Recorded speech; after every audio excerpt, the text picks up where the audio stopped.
Hello again, everybody, and welcome back to CTN's Game of the Week. I'm Nick Wisniewski, soon to be joined by Kevin the Mayor Bryant, and we are at Holloway Field for some gridiron action between the Pioneers and the Huron River Rats. This season, the Pioneers are looking to get back on track with new coach Kelvin Griggs. He's going to be leading a young, somewhat inexperienced team, but they are very athletic, very fast, and they've got weapons on offense, weapons like Ocean Brad, as well as Kalen Wong at quarterback. Their big issue tonight will be against Huron, who has tons of experience. Seniors as far as the eye can see for the River Rats, especially on the defensive side of the ball. They've got Bruce Williams, Laith Shama, Jabril Thomas, all ready to go, all lots of experience, and they're trying to get their season back on track and regain some of that success that they had last year. But none of that can happen until they start here tonight on Holloway Field. Stick around, kickoff is coming right up. Tonight, as we kick off on our home field, we celebrate the life of our very own number 85, Alex Walker. As we continue to celebrate Alex's memory beyond tonight, let us be constantly reminded of his happy spirit. To have known Alex was to be in the presence of pure love and joy. When training for football, basketball, or track at Pioneer, Alex and his dad would always say, to be great, you have to put in great work.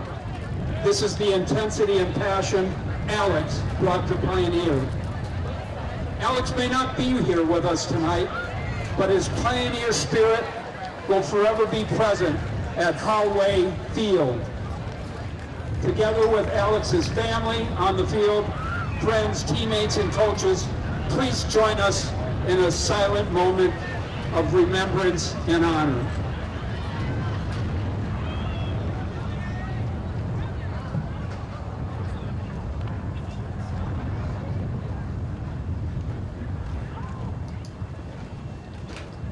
Thank you.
And welcome to Holloway Field for the Game of the Week.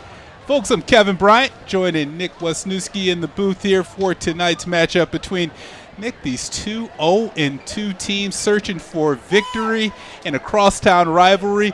We haven't had a matchup like this since 2017, really.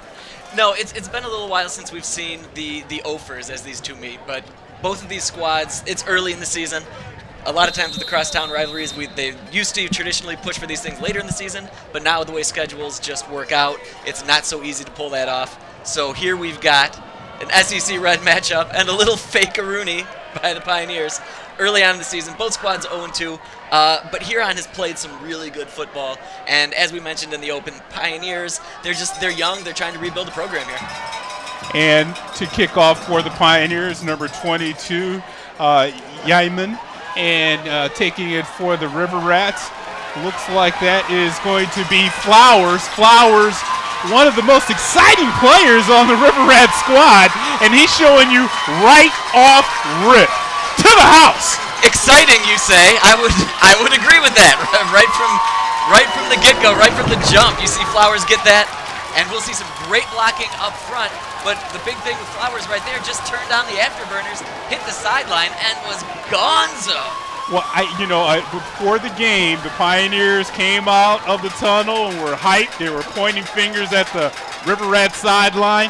I really don't think that was the right move after that result. And you never know what you could be pushing your team to. There it is. You see Flowers there just blow by those last couple of Pioneers. But, I mean, he went by pretty much the entire squad. And he didn't do any dinking and dunking. There's no reverse, nothing going backwards. He just took it normal, went to that sideline, and just kicked it into another gear. And Coach Mack is talking to him, saying, "Nice start, young man. That's what we need to get things going and get back on track." The Rats, they're feeling good about themselves, taking a look there at AD Warren. He's excited as well, too, for that return from Flowers. A little over, I think it was 71 yards on the return there. And you're right, Nick. He put it into high gear really fast. He went from first to fourth. And you can't ask for a better start if you're the Rats. And now if you're Pioneer, you feel like you're on your heels a little bit. It really takes the air out of the balloon so fast. I mean, they had an on-field tribute before the game for one of the fallen Pioneer players, Alex Walker. Family came out. It was really feeling good. The band's playing. It's your home opener, student section. Got all of their different color shirts on. And the opening kickoff happened. And happen it did. Also, Huron did kick that extra point. They got their point after touchdown kick by Adam Samaha. So it is now a 7-0 Pioneer lead. They'll kick off here, and here Pioneers got their chance here. They need to answer. Or at least, if they're going to keep building on what they're doing week by week, get out there and put together a decent first drive. When I was talking with Coach Griggs before the game, it's the size is the biggest difference between these two teams. You know, both squads, if you're looking at the numbers, they pretty much have about the same numbers on the sidelines, but it's that the continuity isn't there for the Pioneers, switching staffs the last couple of years, and that continuity goes into the training room where you don't have the same folks that are working on the same type of, hey, you need to work on this muscle, you need to work on your legs. It's all different. And here's Samaha with the kickoff for the Rats and a touchback. Go figure, from the #1 kicker in the state of Michigan. And you mentioned numbers, but numbers are one thing, but the numbers, when you look a little bit deeper, and an unofficial count, the River Rats have 18 seniors. And so many of them have been contributors to this program for years. Whereas Pioneer, they've got a lot of young guys that are a little bit smaller, and some dudes that have not even played a whole heck of a lot of football. So it's good that they've got those numbers right now, because you want to build your program, and I think that's what Coach Griggs is starting out here with the Pioneers. He's found a lot of nice little athletic, fun gems in some sophomores and some juniors, but the experience level is one of the things that we may be experiencing this evening. And one of those younger players he was mentioning was Malik Farhar. He's a wideout. Nice to see if he can get his feet going for the Pioneers. They're going to need some of that action.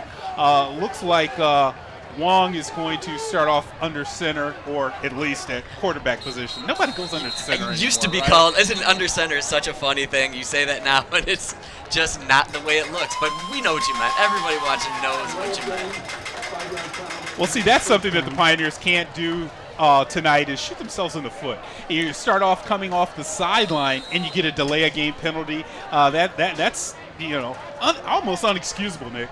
Pioneers have had a problem with penalties so far in these first two contests. A little pre-snap action after they start off in the split or the spread formation. Mike Jennings on the run there. He's bottled up in the backfield. Trey Edmondson, 18 for Huron. And just like always, you just heard of the announcer, Edmondson, 18. Trey Edmondson right there, absolutely. Yeah, I mean, well, Trey, and he's really grown long, like all of the Edmondson kids are. But when he was younger, he was a young, fit guy. It's, he's grown up and he's grown long, but you can see the still playmaking ability of an Edmondson on the River Rats. Again, from the shotgun, we're going to have another whistle. Looks like it's going to be another pre-snap penalty on the Pioneers. Yeah, I'm not sure if that was the offensive line that had the issue there. Wow, that's usually you don't see that call, the offsides. Do we got a fire going on over there? No, we got lunch, man. That's dinner over there. Now that's a fox. Somebody's cooking. We'll get one of our intrepid reporters down on that. I think our camera guys might be running down for it right now. They might have pull away from the that canister up under there. I mean, come on. That's not charcoal either, man. That's gas. Well, the Pioneers again spread out in the spread formation. And again, the Rats. You talked about penalties for Pioneer, and the first two losses for Huron, they were racking up the penalties, and that was one of the things last week against Saline that really hurt them in a very close matchup is mistakes. Self-inflicted mistakes. You can't have that. And that looks like that will end up going on Pioneer, however. So they called it a false start as opposed to the Huron player being in the neutral zone. Kind of went both ways. So both teams, just like an early season matchup, going with a lot of penalties to start off with. And I don't know. I mean, I'm not a coach. I'm just some guy up in the booth here. But it might be time for a timeout for one of these teams. Just get our guys and just down. Calm down. Yeah. I know there's a lot of energy. I know there's a lot of emotions going on. But we need to chill out and get this going. Brasso in the backfield. He'll take the pitch. Sam cuts it up. Oh, he takes a vicious hit from, who was that? Was that Jamil Thomas? Thomas, another one of the athletes that Huron has. We were trying to look at over the depth chart before the game started, Nick, and we were mentioning how many athletes that Coach Max has on his team, and it's not just a defensive lineman. They're athletes everywhere. Yep. Yeah, athletes and seniors. So kids that have been through these wars, you got to have those kids that know what they're doing, lead by example, make those strong tackles like we just saw the replay of right there. Absolutely.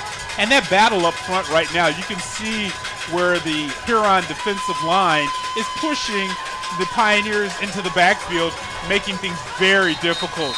And I think we're going to get a delay of game penalty now.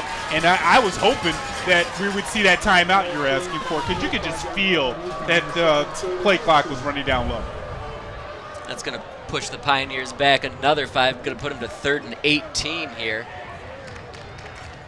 Still 9 minutes, 20 seconds to go. It feels like that kickoff return happened an hour ago. Yeah, you can already see the Pioneer sideline, even in the fans in the stand. The energy isn't there. I mean, you hear more excitement right now on the Huron side for this defense, and the defense has really been responding with some big plays. Big third down here for the Pioneers. Wong goes out. He'll roll out to the right. Quick pass that is caught. Short gain on the play. And that's going to be Ocean Brabs, and you had mentioned him during the open as one of his favorite targets of Wong. Yeah, a lot of fast young guys on this Pioneer offense. Weapons. Coach Griggs was joking with me earlier. I asked about his offense. What are we expecting to see? And he says, "Hey, I'm from the West Coast. You're going to see things move fast. I like to play fast." Yeah, Coach Griggs actually has some experience playing professional and semi-pro ball. He was up in arena Canada. Football. Yeah. I mean, man, not a great kick there, but a very good Pioneer bounce. It'll be downed on the 45-yard line by Joe Bowenbarger. That is great field starting position for the Huron offense to come out for their first drive. Yeah, low level of difficulty here coming up for the River Rats. Now the Rats are, I'm sorry about that, Nick. The Rats are going to come out and they're going to exploit a heavy heavy run offense. You know, last week I was mentioning 6 yards a carry in their loss to Saline. They have a huge offensive line, and it would behoove Coach Mack to utilize those big hog mollies up front and just lean on them, because they can really take the life out of the Pioneers with not a quick score, but one of those long drives. And when you're running the ball consistently and as strongly as you mentioned, that's definitely something that could be in the cards for the Rats here. Quarterback keeper there, and that's going to be actually it was LaDainian Woods lined up in the backfield, and he took the direct snap. Andrew Hardy is the starting quarterback for Huron, number 13. You can see him out there under, I always want to say under center, but let's just say behind center now. The Rats now 2nd and 11. Harding on a long pass, looking deep, has a man just off the fingertips of Woods. We mentioned LaDainian Woods, that Coach Mack was really excited about this young guy, and he's showcasing him right off the bat. And Harding looked really poised back there in the pocket. He saw his man. He was dialed into it. He sent that ball out there, and Woods did his best to curl around and try to get that. Lots of time for Harding back there. And there he is, just turning right on it. And Woods outran the coverage, and I would say the sun got in his eyes, but the sun is on his left-hand side, so he really must have just lost that one just before it hit his fingers. You know, he was turning. He was looking back over one shoulder. He went back to the other shoulder, and probably just, like you said, taking your eyes off it ever so briefly. That's all it takes. But the main thing is where that ball was, it wasn't in any danger of being picked. So even if you're overthrowing your speedy receiver, better that than the underthrow. It gives give the other team's DBs a chance to pick it off. And we didn't see that, but it looks like there was some laundry on the field, and it was going to be a holding call on the River Rats. So, heck, that play wouldn't have gone for a positive for the Rats anyway. They'll line up now, and it'll be 2nd and look like 21. Yes. Ball on the 40-yard line here on Huron's own 40-yard line. 8:13 to go here in this first quarter. And on the quarterback keeper there, it looks like Harding was reading the defensive end on the play and was a little bit indecisive. Woods thought he was actually going to get the ball, and at the last minute, Harding pulls it out and kept it. Yeah, that QB read is a great play, especially early on in a game, trying to make heads or tails of what that defensive line is doing. But the Pioneers did a nice job of staying with their men, closing up the gaps, and finding that running back. Well, on this 3rd and 18, the Pioneers definitely can't let anybody behind them as Harding takes the snap out of the gun, rolls to his right, gets pressure, still gets the ball off, and what a fingertip grab! And I want to say this guy's name right because his dad will get on me. Giorgio Pitts, folks. Giorgio goes up and makes a fingertip grab. That young man has been making exciting plays on this field for a number of years, even though he's only a junior. And that's actually Cameron Flowers right there that was the one that released that ball. Pitts goes up, like you said, fingertip grab, gets his feet down nicely, just some ups there to get that first down for the Rats. So now back under center is Harding. He'll be handing it off there to Torrance Green. A little short gain on the play, only about a yard. Yeah, Coach Mack is going back and forth with the quarterback play in this first drive for the Rats. I mean, we've seen Harding, he's listed as a starting quarterback, but he didn't take the first snap. So, I mean, is he really the first quarterback, or is it LaDainian Woods? Woods now in the slot to the bottom side of the screen. That's the way Harding is looking. Looks like it's going to be another flag on the play.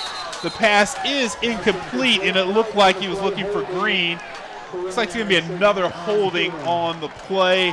And it looked like a pancake block, Nick, on the left tackle. But maybe he got a little bit of the jersey. Could have been doing a little bit of a hold, or he might have gotten a little too low. Depends on what the angle of the official is seeing there. Let's see on the top side of the play, number 59. And you can see he just took him right into the dirt there. Leo Macio.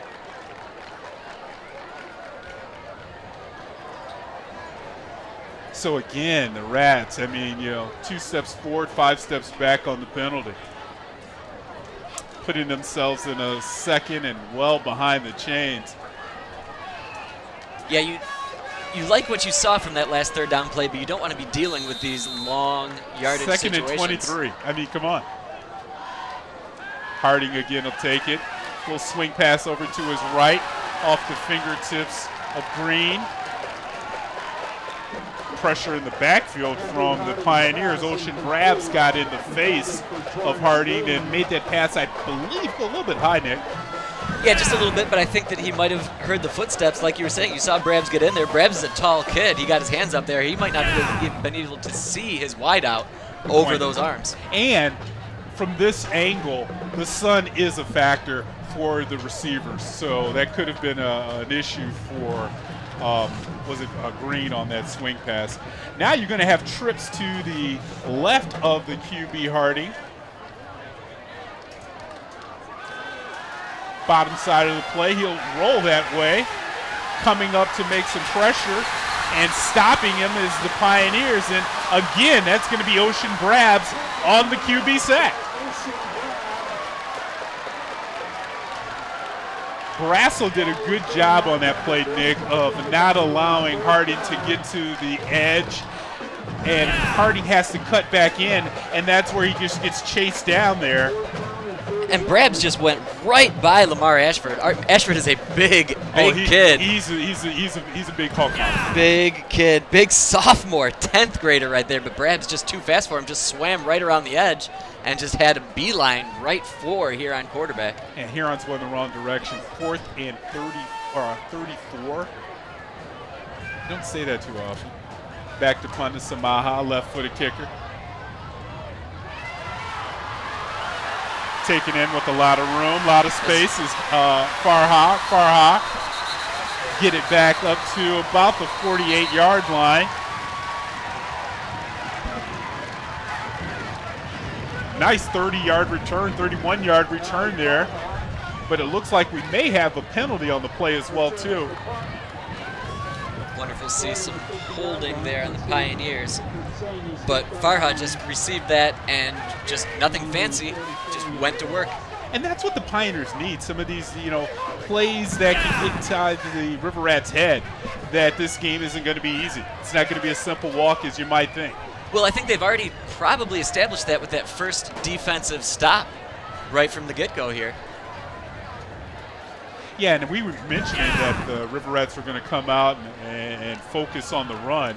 We saw a lot of passing. So it might have been one of those drives where the coaching staff, Coach Thompson, the offensive coordinator, just trying to get a feel of what the Pioneers are going to do, because this is a new Pioneer coaching staff as well. You're right about that, but you'd like to think that your established team would be, they're the ones that set the tone. The Rats should be the ones setting the tone here for this game. A lot of conversation still going on the sideline of where the ball should have been marked with the linesmen and the Pioneer staff, but it looks like we're ready to go. Wong again, the quarterback. Rats showing a little bit of pressure. A little read and react action going on from the Pioneers, looking to the bench to reset the play. You don't see a lot. I like the offensive formation, but you don't see a lot of motion to see what the defense is doing. And there's Wong with a nice pass over. Looks like that was completed to Baumenberger, and that's going to be enough for a first down. So good on the young field general Wong to take his time, here we see, and then find his man, find the play he wanted, and then get the play that they needed to move the chains up. Well, and the coaching staff. You see the Pioneers are looking over to the sideline. The coaching staff is reading what defense Huron is in, and Wong took, like you said, what the defense gave him, and let's see if the Pioneers can build upon that.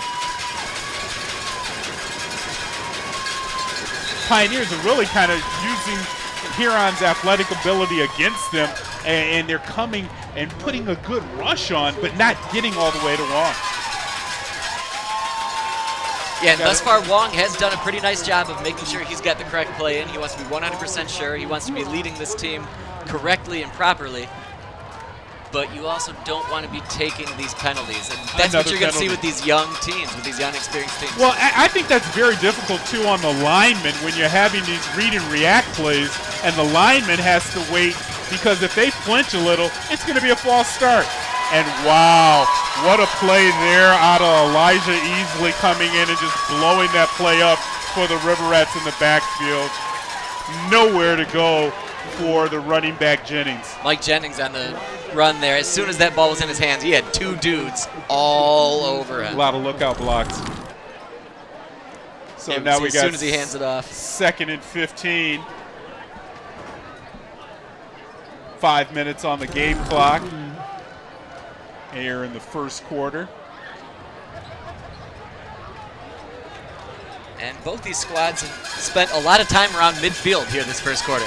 Yeah, after that one big play, the opening kickoff, we've been having football right in the middle of the field so far. Got to be tough for Wong to look over on the sideline and pick up the call with the glare of the sun right now, and that'll lead to the first timeout for the Pioneers. Coach Griggs has to actually be pretty satisfied so far with the response of his team after that opening kickoff, Nick.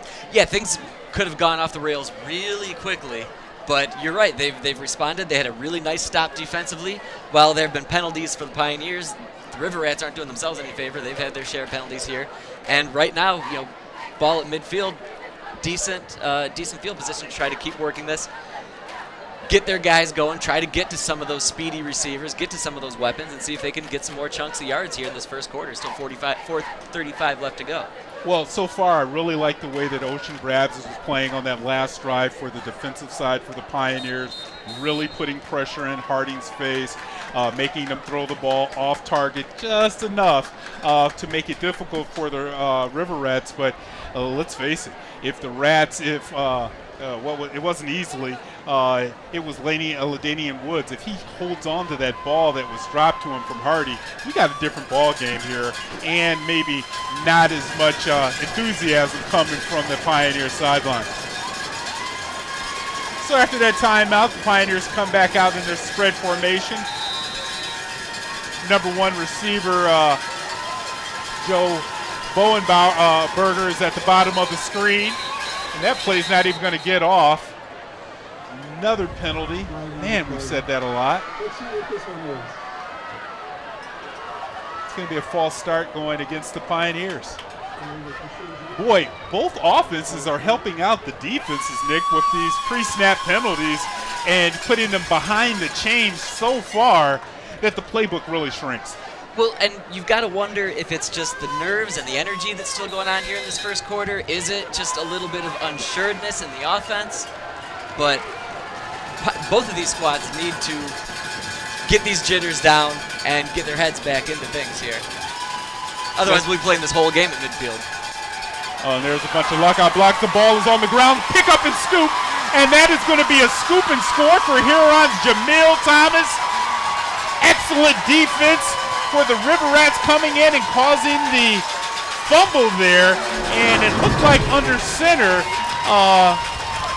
Kalen Wong wasn't under center, but just didn't have good ball security when the rush came into his face, and that ball just went on the turf. Very simple. Well, as we'll see here, it's pretty tough to have ball security if you've got these big dudes just coming at you and just slamming you down full force.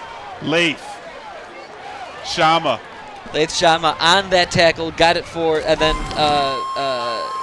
Jamil Thomas picks that up and takes it for the score. You're right, though. Again, both those big interior linemen, those linebackers, those pirate defenders in there just coming in and smacking them up. And only 2 guys at that snap, Nick, had their hands in the dirt. So you had a lot of guys at the offensive line for the Pioneers had to identify and pick up, and they just couldn't do it in time. And you saw the results. Looks like we're going to have another penalty and offsides on Pioneer on the extra point. Yeah, there's those young players that inexperience coming in again. You know, Coach Griggs talked about how he really needs his players to be smart and to play intelligently, and that's how they're going to win games this season. But even he conceded part of that is we've got to not take these penalties.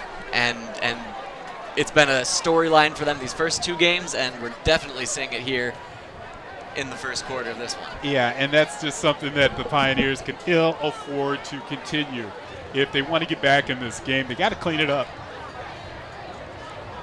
And yeah, the look on your face when you said, "On the extra point," Yeah, because that's I a mean, killer. Come on, that's a killer. that's one of the ones that you think that, okay, this is a regroup time, and we're just going to regroup on the sidelines because you're not usually going to get a block on the extra point. And realistically, you put them that much closer, they could decide to go for 2 if you give them That's 5 what I was yards on thinking. that. I was thinking that this might be an opportunity for Coach Mack to add another digit on the scoreboard. But when you do have one of the top kickers in the nation who will be kicking just across the street next year in U of M Stadium, Samaha puts it through, and the Rats go up 14-0. 4:25 left here in the first quarter. Yeah, that is a big decision for the road coach there, right? Do you take the automatic point because you know Samaha's sitting that thing through, or do you try to really take the wind out of their sails, go for 2, hammer another one in with these running backs, with these big, strong, experienced kids that the Rats have?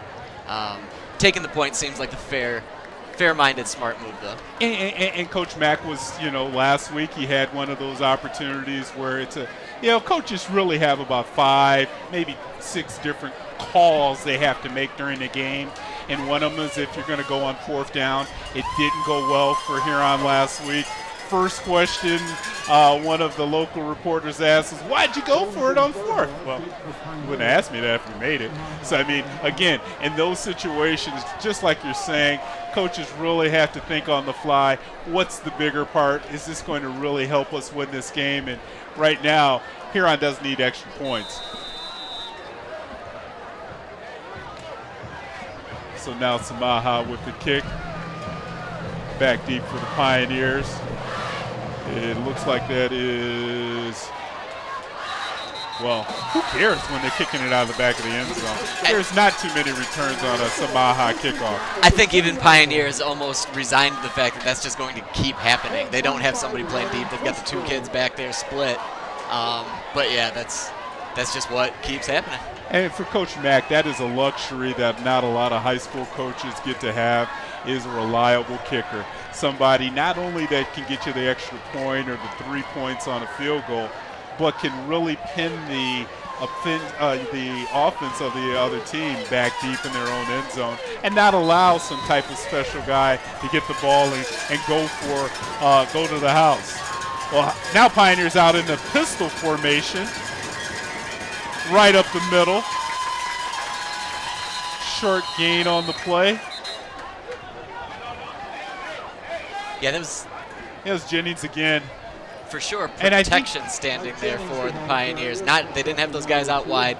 They had a couple of tight ends in there in a U a little bit. They were really most interested in protecting their quarterback on that play. Well, that's where those athletes came into play and really put a shock into the Pioneer coaching staff after that fumble scoop score play on the last series. And now you don't want to, again, do a 3 and out. You want to get a first down here to at least give your players some time to take a deep breath. Good play on a quick out pass, going across the field all the way to the other side, but not really making up the field was Farha. And he ran about 53 yards, but it will only get 1 on the play. It seemed like he was about to turn a corner initially, and then he saw something that made him stop, turn back around. First of all, great job going back and getting that. There's the turnaround. A little bit of a fake, and then back to the other sideline, only to be brought down just at the 20-yard line. Yeah, it looks like that was Haywood on the tackle there for the River Rats. But who started it off was Zires Ruff II, who made the Pioneer ball carrier turn around and reverse field. So it looks like, you might have to get used to me saying this, a penalty on the play. And Host didn't catch what the official does. We might have to just put a camera on the officials for the rest of the night. They'd love that, wouldn't they? They really would. personal foul on Huron, so 15 yards up for the Pioneers. Huron putting a little bit of pressure coming in on the right side. That was a screen pass all the way. Read very well there by Elijah Easley. He blew that play up. You can tell the way that the offensive line was just allowing the blockers to come back for the screen, but just heads-up play there. Well read by the River Rat defense. Not confused, not fooled at all, Elijah Easley. He read that, saw it, knew where it was going, made that tackle on the fly. Yeah, Jennings didn't have any kind of space. 2nd and 10 coming up for the Pioneers from the 45-yard line. Again, Huron only has 2 defensive linemen with their hands in the dirt. Everybody else is watching the quarterback. Jennings right up the middle. And that'll be a great gain for him for about 7 yards. That's been one of the positives, Nick. Yeah, amazingly, strangely, just running the ball right up the gut has been working very nicely for the Pioneers. And I wonder if it does have something to do with what you just mentioned, Kevin. They've only got 2 of those interior linemen with their hands down. You've got those outside linemen / linebackers that are going in, coming back, and maybe they're waiting on the count to try to get them on their heels, and then here you go, kid, run it up the gut. That's great play calling for the Pioneers. 3rd and short, go right back to it, and Leif Shama says, in the backfield. Watch this right up the middle. He just went on the inside of the guard there, Shama, and no room for Jennings. Yeah, perhaps going to the well one too many times with that play. The Bruce Williams of the world, the Shamas of the world aren't going to let that happen. Well, here's an interesting call. 4th down, and Pioneers looks like they're lining up to go for it, but then they'll go and move back into a punt formation with Ocean Brabs dropping back and Wong going off the field. The Pioneer just gets that punt off. Shama laid out for it and even got a piece of the punter. Maybe he got a piece of the ball, too, because I don't see any laundry on the field. He might have gotten fingertips on that, but either way, the 2 Pioneer punts, though, so far have been somewhat lacking. So maybe at this point, maybe going for it on 4th down isn't the worst idea ever if you're not losing that much in the net loss gain situation for the Pioneers. Well, yeah, that punt went for a grand total of 4 yards. Not good. Not ideal. We can say not ideal. Your average. And then, yeah, I thought we were having another penalty. It looks like the Rats are now lined up. And again, we have, is it Harding? Yeah, Harding is in at quarterback with Green to his left. Harding with a quick snap pass, pop pass, caught by Haywood. Haywood's zooming down the sidelines, and he goes 44 yards for the touchdown for the River Rats. 3rd time in a row here, nothing overly special from the Rats, just get the ball, turn up the field, and use my athleticism to get me in the end zone. Yeah, missed tackle on the outside here because it was nice little pitch and catch, and playing off the ball there, it looks like it was Farha, and he just did not wrap up enough on that tackle, and just going for the 44-yard score was the junior Hayward. Not even so much as the stiff arm, just He shook really that ran tackle, through it, kept right? going. Yeah. Yeah, I mean,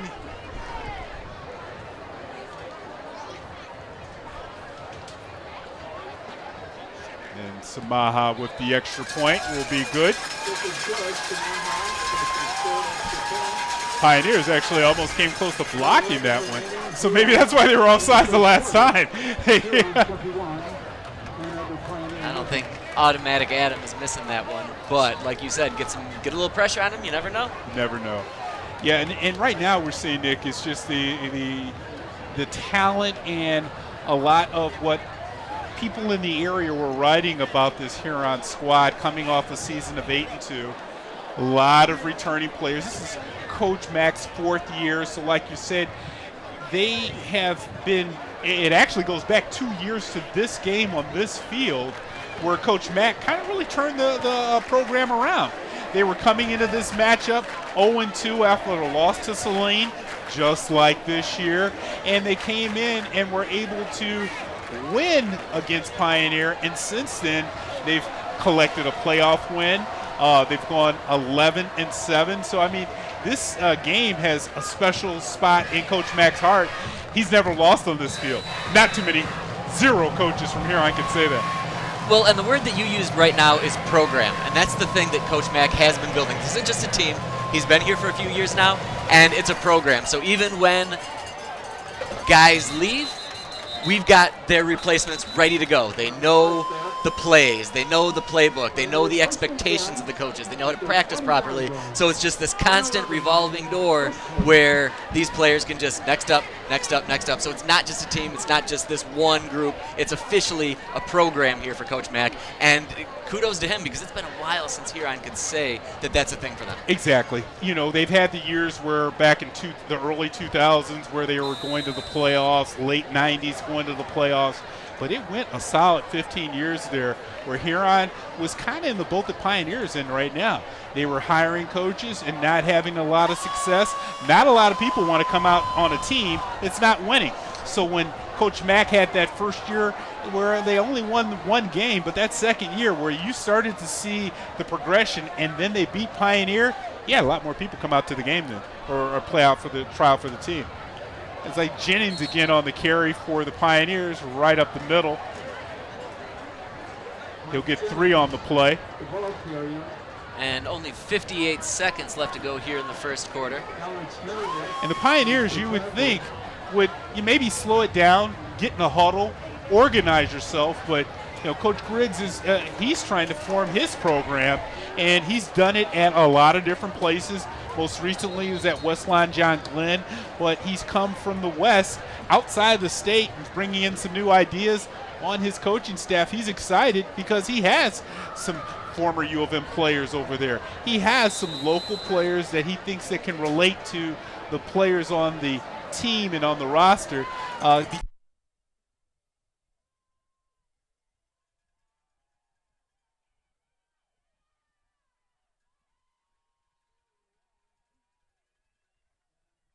Couple yards on the play. Yeah, Wong felt pressure from probably all 4 cardinal directions on that one, but did a really nice job of finding a little bit of space in front of him where he could scramble and get something going. That might be the end of the first quarter here. Lining up are the Pioneers, but they'll let that go down, and probably that was more of one of the opportunities for the coaches to see what defense the River Rats were lined up in. Well, Nick, after 1, we'll take a quick break and come back to Hallway Field as the River Rats lead the Pioneers 21-0.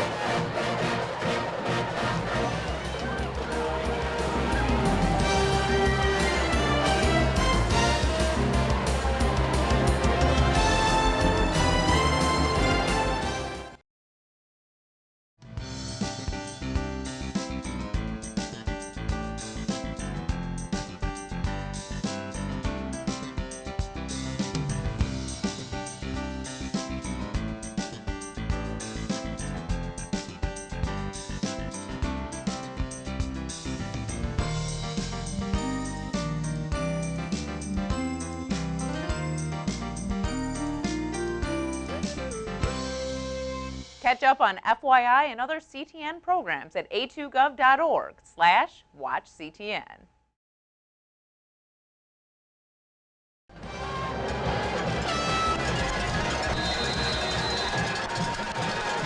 At the booth here, it is right now all Huron, and we open up the second quarter with Pioneers with the ball on their own end, and we have a penalty on that pass, and it looks like it's going to be an interference or a holding call.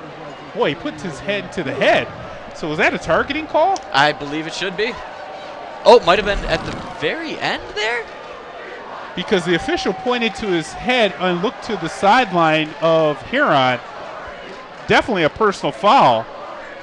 Well, we saw it on the replay just there after the Pioneer player went looking for it. There we go. And the call was roughing the passer. Yeah, Wong tried to get rid of that ball as quickly as he could. He tried to quick count, tried to get rid of it, but no go. Well, new this year for the MHSAA is the quarterback can get out of what they call the blocking zone.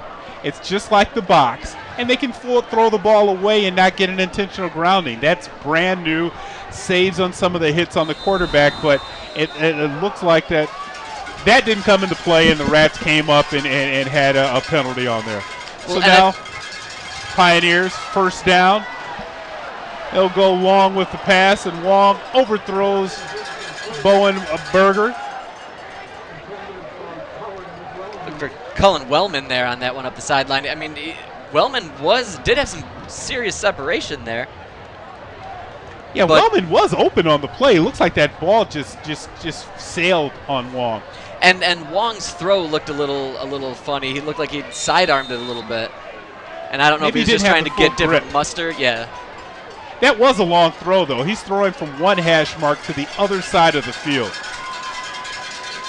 But again, that first down pass puts the Pioneers behind the chains. 2nd and 10 on an option play now, and bottled up there on the edge by Jamil Thomas was Wong. Yeah, you have to wonder if that was an option play or if that was just a straight QB run. Like, here we go, let's see if we can get a few yards. It looked like he had somebody that he could potentially pitch to, but he wasn't looking at all that way, so you're right. Might have just been a quarterback keeper. But now we got 3rd and 11 for the Pioneers. Spread formation, Wong, flag on the play.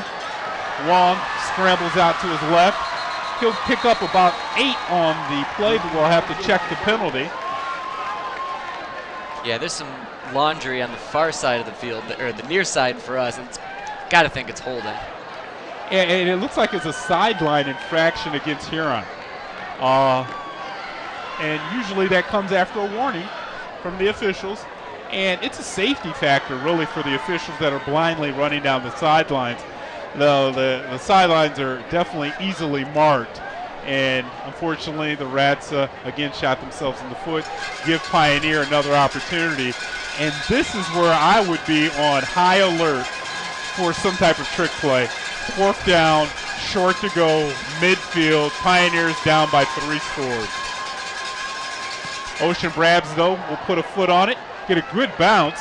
Is it going to fall dead before it hits the end zone? It just will make it into the end zone for a touchback. And the Rats will begin their first drive of the second quarter at their own 20. Yeah, Brabs with a really nice punt there, kept it low. That line driver, and as you astutely said, that very well could have stopped just short of that end zone over there. And then Pioneers really could have been in some business. Yeah, that's what they really needed to put Huron in some bad field position, but just hasn't been the story so far for the Rats. Well, what they really needed was to stop their punting woes, and that was a start. Because those previous 2 punts left a little something to be desired. Yeah, 2 yards? Yeah, a little bit better. Well, the Rats will come out now, again, spread formation. They go trips to the left of the QB.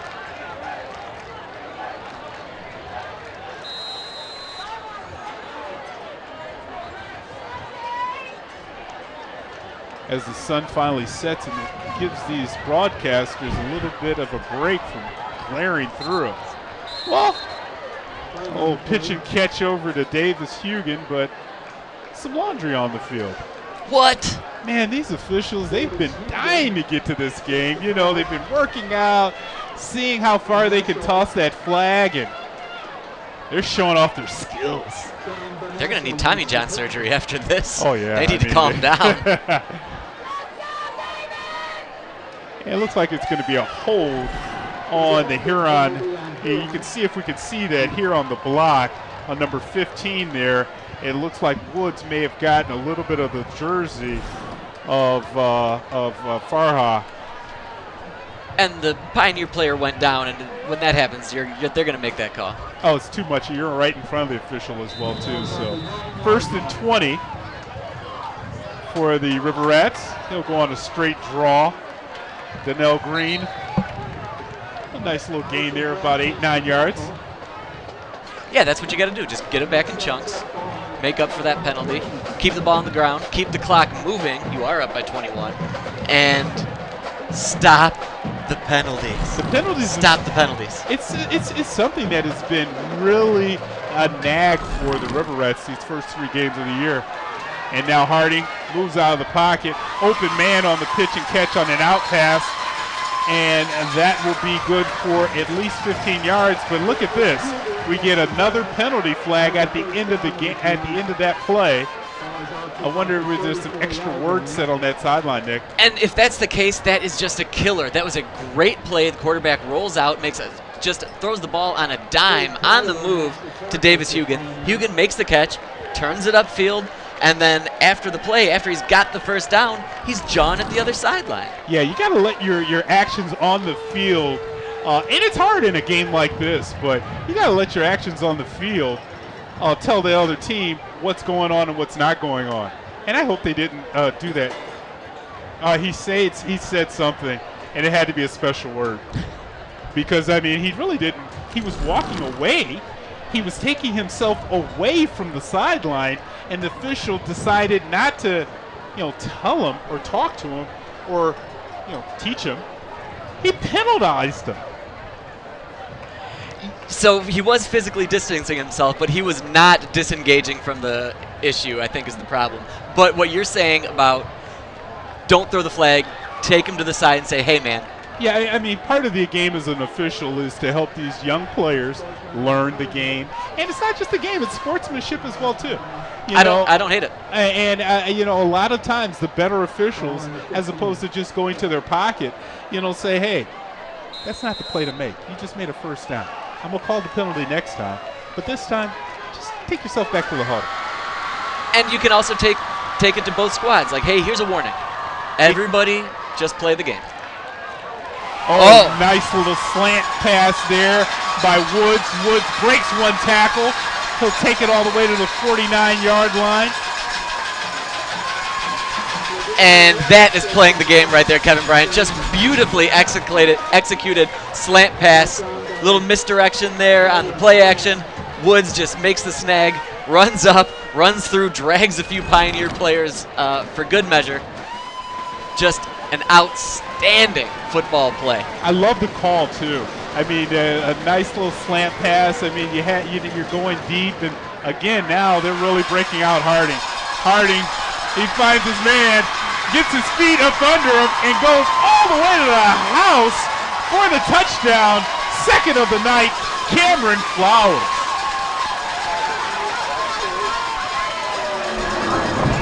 $51 yards on the play there.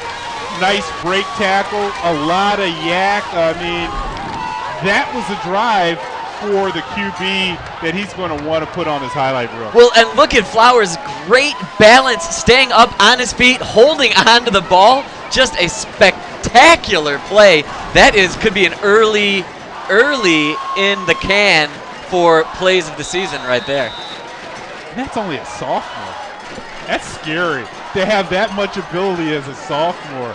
I mean, yeah, he made his quarterback look very good there. Yeah, you love the athleticism, you love the presence, and just that ability to stay on his feet, to hold on to the ball right there. Beautifully caught by our expert camera operators up above. Just well done. See, that's one of the things I think that is a challenge for Coach Mack is he has so much talent on his squad that they can cover up bad plays, mistakes, and a drop of a dime. We've seen big plays, and then we've seen bonehead mistakes by the same team, and they're up 28-0, and we've still got 9:49 in the second quarter. But it's games like this. These are the teams against Pioneer. They've got to stop that, because you're not going to get away with that against the Bellevilles, who they saw in the state tournament last year. They're not going to get away with that against the Salines, who they saw last week. That's going to be the difference, taking this program from the level they're at now, good, winning, back on track, to something next level to get on those Saline-Belleville tier of playing. You've got to get rid of those penalties. That way you're just all plus yardage, so you don't have to worry about making up extra yards. Yeah, and to your point there, Nick, it's about a progression. You started off the season with a bunch of penalties. You don't want to continue the season with a bunch of penalties. You want to learn from these mistakes. Okay, so 6 yards deep in the end zone on the kickoff. Let me see if my prediction's right. Oh, that one bounced before the end zone. Wow. Maybe. And I wonder if Samaz is honestly not trying to just go big boot. I wonder if he is trying to take a little off it, because that did go a little more corner. And force him to pick it up and run? Maybe. Yeah, I like your thoughts. Maybe. I like your thoughts. The kickoff version of the coffin corner. Maybe. Yeah, well, at least make the receiver think about it. You know, do I pick this ball up or not? Wong's still in at quarterback for the Pioneers. It seems like the most success that the Pioneers have had have been the straight runs, but they're not bringing in extra blockers. They're still spreading the field with 4 wideouts and not really giving Jennings anybody that can lead him through a hole. And even Wong there had to try to make his own hole. He had to keep his eyes open and just find some sort of opening where he could go and dive for get back to the line of scrimmage. The tackle there, and you're right. I mean, the offensive line for the Pioneers, they're doing their best, but you have guys that are going to be playing a lot of college ball in front of you and a lot of experience, like you've been mentioning, Nick. Quick pitch out to the right, and again the Rats will bottle that play up after a short gain. Bring up 3rd and 7.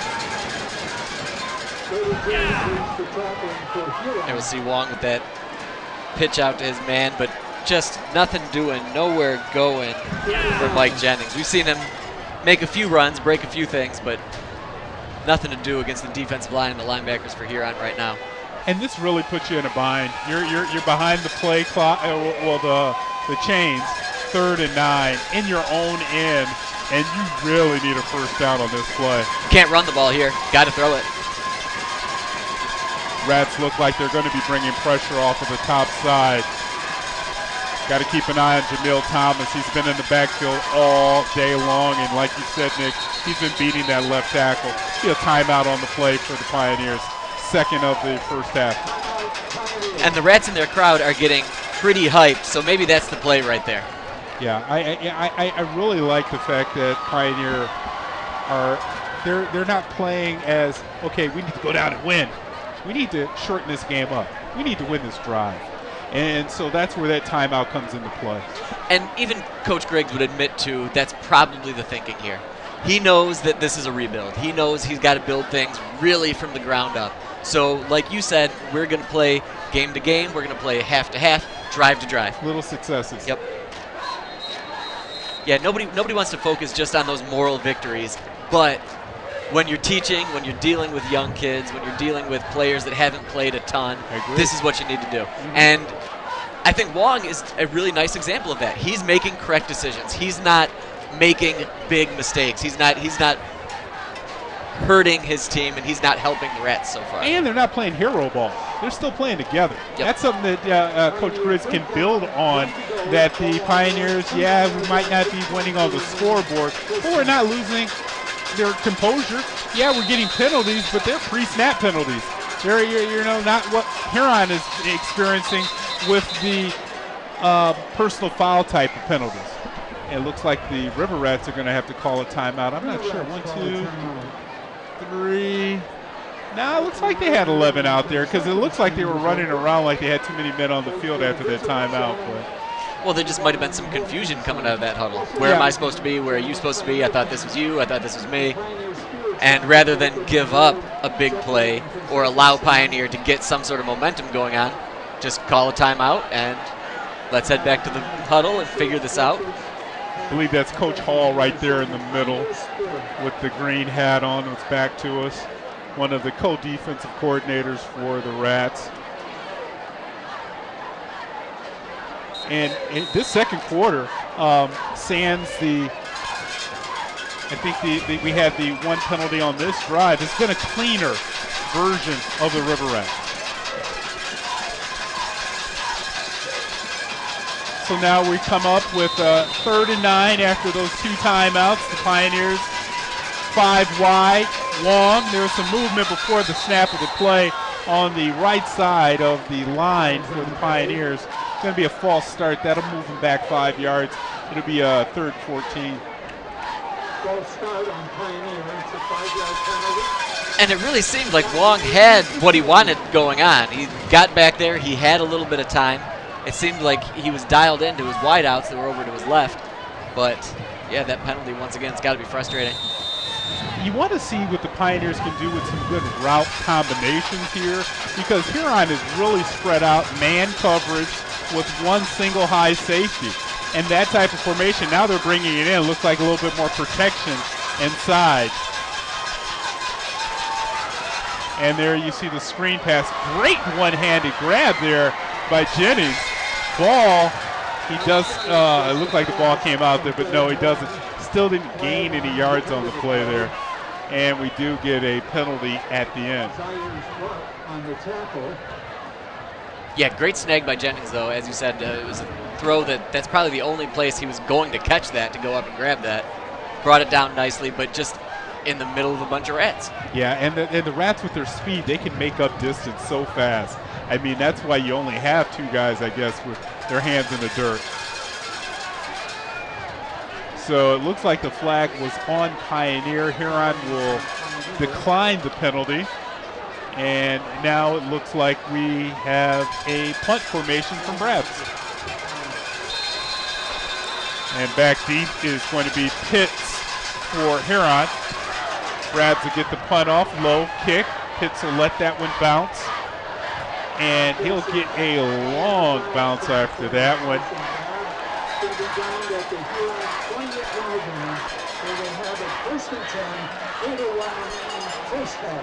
Man, that bounce led to a good kick there, about almost 50 yards. So now we have Huron taking over on their side of the field. 8:01 on the clock, 28-0. Here in our CTN game of the week. And Nick, it's really just been big splash plays for the River Rats. Yeah, it feels very soccer-like at this point. There's a lot of just milling about and things going on, and then all of a sudden there's a 55-yarder. You're jumping up and down. Before you know it, if you look away, there's excitement. There has been a lot of excitement from these playmakers from the River Rats, and they're going to look to keep this going and maybe get that old running clock started. Yeah, well, and it's interesting because last week they went up against the Hornets and they showcased the run game, and this week they're going up against the Pioneers without any wins, and Harding is showing off the passing. He's showing off the passing, or are the officials showing off their arms? There's a lot of arm competition here tonight, I think. So that ball tipped. Still a really nice job of catching that after the tip. Turns it upfield, finds some space. And it looks like it was illegal blocking. Or no, they're moving the chains up. I'm a little bit confused here, Nick. Because it looks like they're moving the chains up, but the penalty was on the River Rats? No, now we're moving forward. I think we've got something figured out here. Boy, these yellow flags are just flying fast and furious tonight. Can't miss them. It's not Where's Waldo out there. You look out there, you're going to see a flag after a play. You think they drove to the game and they're like, we're going to call some more tonight. I don't know. Unofficially, we're at 7,000 penalties. That's what my book says. That's unofficial. Well, Hardy will take a couple pump fakes. He'll improvise on the play and do a pitch back. A little bit of extracurricular activity going on down the field, but no penalties. Hey, don't jinx it. I'm the jinx. You calm down over there. A heads-up play there for the quarterback. And just going the wrong way there was Green. If Green pivots and he goes to the right, I think he had some room to wiggle.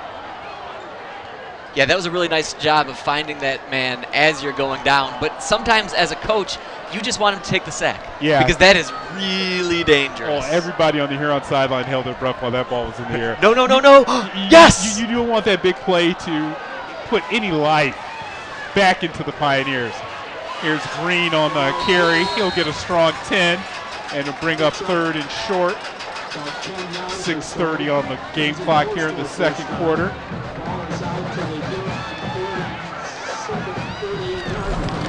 Playbook wide open now when you got a 3rd and short and all of these playmakers out here. Harding with Green in the pistol formation behind him. He'll turn and hand off to Green. Green will stumble across midfield. He'll take it, still going, churning for yards. He'll get it down to about almost the 47. And that'll be another first down for the Rats. Well, no reason not to run the safe play on that. I mean, right now, this is the way that you can pretty much control the game. And there's 2 things going on here, I think, for Coach Macknick. One, you're getting rid of these penalties. You're getting into a rhythm on the offense. And you might want to start filtering in some of these younger players to get some meaningful game action and not in the second half where it's some meaningless game action. So now the Rats with their first down from the 47-yard line. Harding will take the snap. And there's another play to Woods coming across on the cut play. That was the same play that he broke free from earlier. Yeah, exact same play. They've done a really nice job of that play action. That play action has me fooled and has the Pioneers fooled as well. And it's 3. I mean, he gives a fake to the running back. You saw the slot receiver drop back. Your eyes as a defensive person are going everywhere. And then, just like that, here comes Woods across your face. And the last part of that is quick release. Yeah. Really quick release from the quarterback on that. That's just well executed. Man, it looks like another penalty on that play, and they're going to move it back. The line judges are very busy. The penalty's back on the 47-yard line. Let's see if our official will give us a kind of motion of what's going on. Nah. Well, I'm they're moving asking back way a too ways. False start. Illegal procedure. So, too many men in the backfield? Illegal procedure? I suppose, or were there 2 men in motion? One or the other. All we know is that play is going to come back and it'll be 1st and 15 for the Rats. And just like we were saying, the Rats trying to get into some type of rhythm. That'll break that rhythm every time. Now on the run is Torrance Green.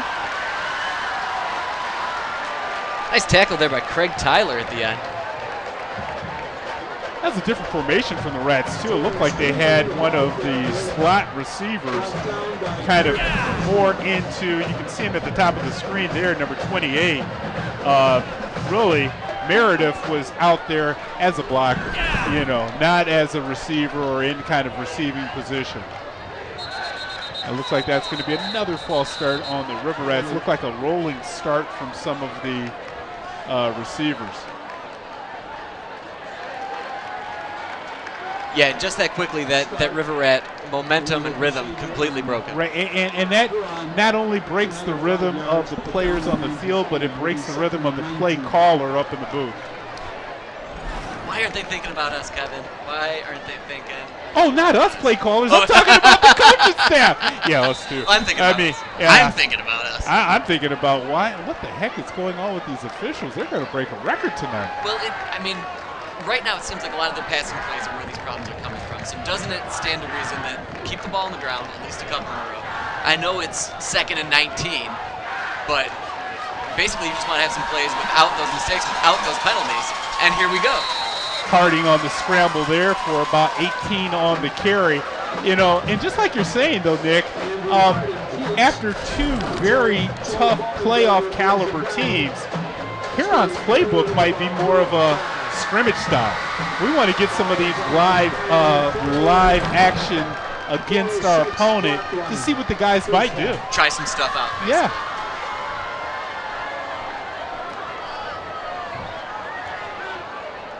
So now Green again in the backfield. 3:50 on the clock.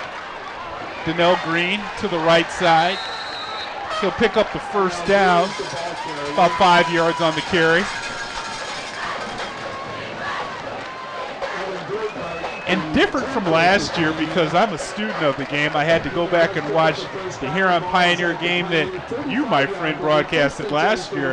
And I was noticing that the Huron offensive line, they would never even look to the sideline on the play calls. They would just line up. So that's something different. As Harding is doing his Russell Wilson impression, another flag comes down.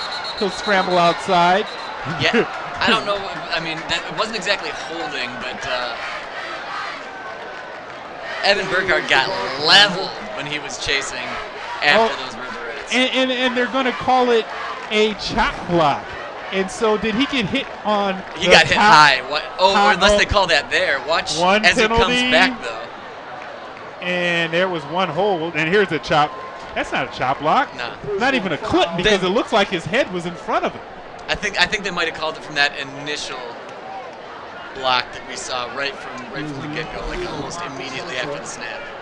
I think it was just, part of their reaction, because they've been calling these personal fouls. Yeah, personal foul, chop block as the motion from the official, but he wasn't engaged by two players. No, he was only hit by one player up top.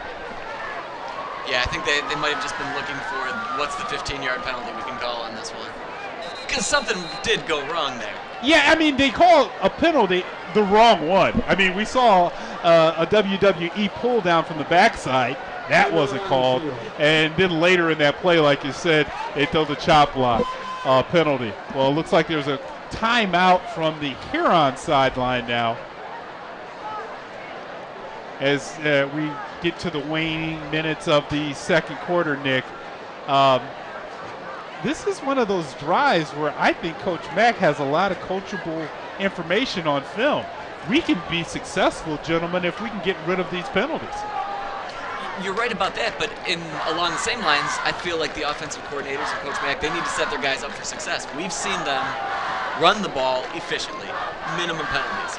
A lot of these pass plays, that's where the personal foul penalties are happening with the offensive linemen. That's where the offsides are happening. So it's going to have to be one or the other. Either let's try to do something really flawless and do this thing that we know works, running the ball, whether it's up the middle or you can throw some variations on it, throw some misdirections in it, or we can keep working on this passing and work through this problematic issues that we keep having. It's what do you want to do? Yeah, and I think the offensive line coaches would say we need this work, though. Yeah. Because we're going to see other teams that we're going to have to pass against. And, yeah, we got some playmakers, but if we're making penalties and we're stabbing ourselves in the foot, this is just it's not going to work out for the long run for us. And now after the timeout, the officials,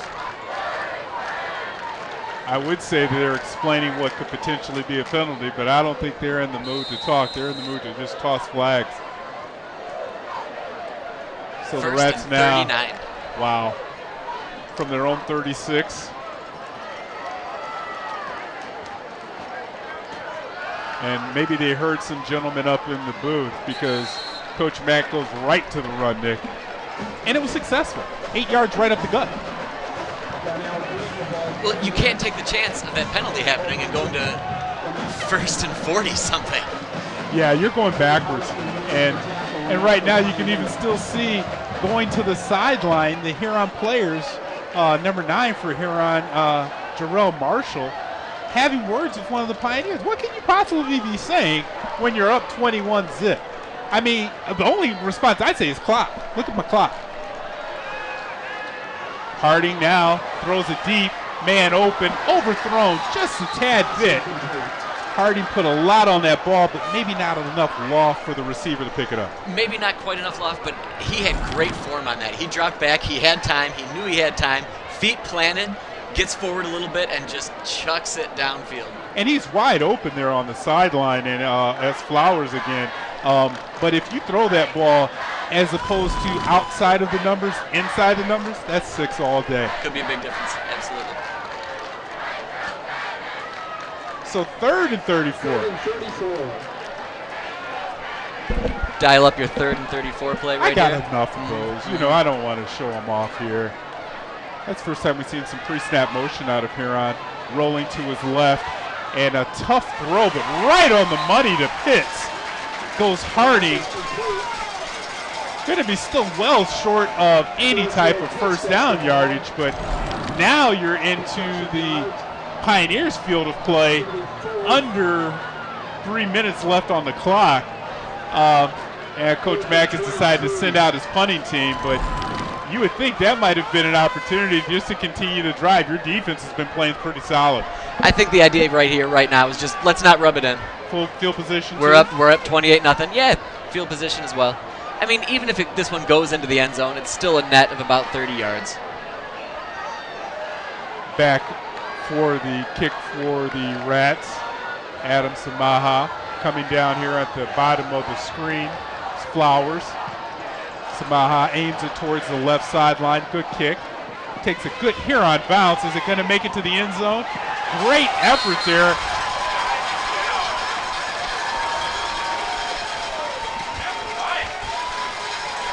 Ball is down inside the field of play. You showed what's being marked about. Diving and making that save into the end zone.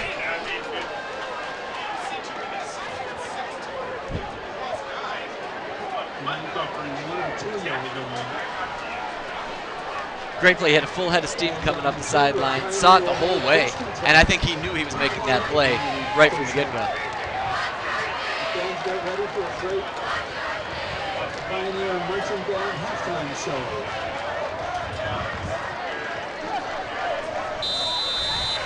Very dangerous. I wonder if you'll see a Wong keeper on this one.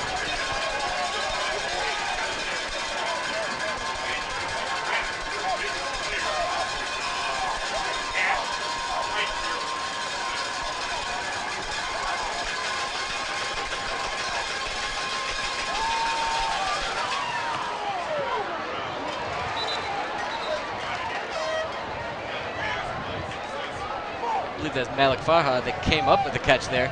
But here's the downside of what we were talking about earlier. We were talking about under center. There is no under center. He's still 2 or 3 yards back, and he's got to make that play out of his own end zone. Right.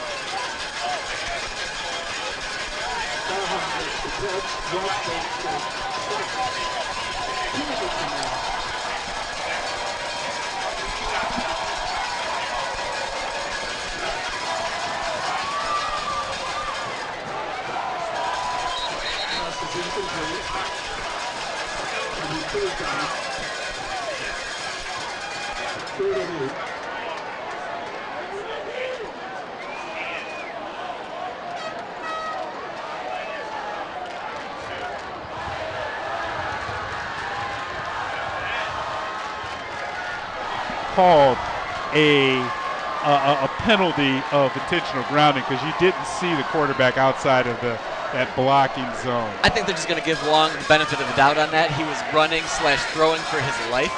So turned his back, sent it out there, and hoped that something good happened. This is a play where a lot of coaches want to, try to make the first down. How about a quick run here to give yourself some room to punt if you don't make the first down? Well, and now we got Corey LaPointe in there at quarterback receiving the snap for the Pioneers. Wong did go to the sideline on that one. And it looks like there was a penalty. It looks like it may have been a hold on Milo Simpson.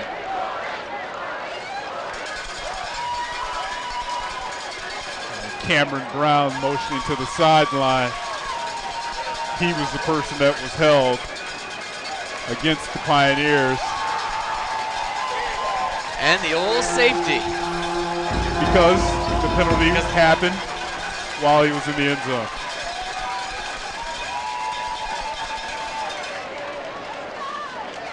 So double whammy there. You lose your quarterback and you give up points for the Pioneers. Coach Griggs, man, I bet he can't wait to get into the locker room with this 1:43 on the clock. Yeah, he needs to get in there, talk to his players about just calming down, keeping your heads up, playing the full 48, and just taking a breather.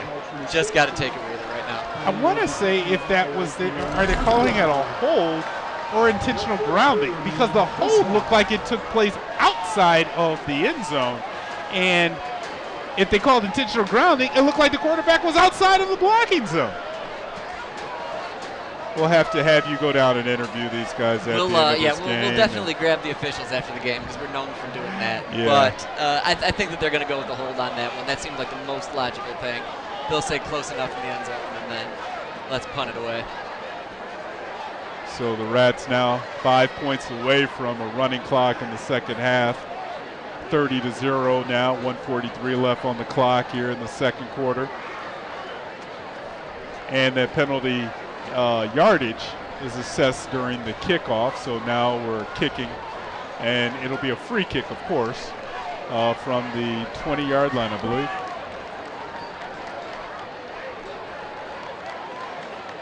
Everybody's getting their last-minute instructions. This is what you can do. This is what you can do. This is when you can run. Yeah, and they're really, I think it's a difference between where you can line up on a free kick as well as a kickoff. On a kickoff, you can be inside of that 20-yard line number. On a free kick, as they're doing now, you have to be behind. Yeah, this isn't a situation that you run into a whole heck of a line. It's probably not something you practice ever, so it is good that the officials are taking a moment to let them know. Ocean grabs, kicks it down. Picked up there by Flowers. Flowers breaks one tackle. He might go house. Ran up the sidelines and pushed out of bounds by 54. Rower. Another penalty on the flag. Usually a blocking in the back when you have on a kick return, right? Yeah, Flowers for once, though, showed some of his elusiveness. It was more than just a put my head down and let's run and maybe avoid some tackles. He did some really nice footwork there, made a few people miss. There we got the Pie High faithful. You know, there's a few shoulders slumping. This isn't the game they necessarily paid There's for. There's a lot of shoulders over there, and they're trying to probably find out what the score is of the field hockey game. They're not even paying attention. They're still young. They're having a good time out there. They got their bright shirts. They've got their early '90s outfits on there. You call those bright? I would call that bright. I thought it was neon. Neon is bright. Neon? It is neon. Yeah, I see a couple people over there with the reflective shields on. It's safety first, Kevin. Safety first. Actually, those people might just be doubling up. They might be crossing walking guards that, you know, I used to get out of class early. Had the little badge, you know, you can get out 5 minutes early. There's some neon. The Kona Ice Cart. That's going to be a popular place at halftime, I think.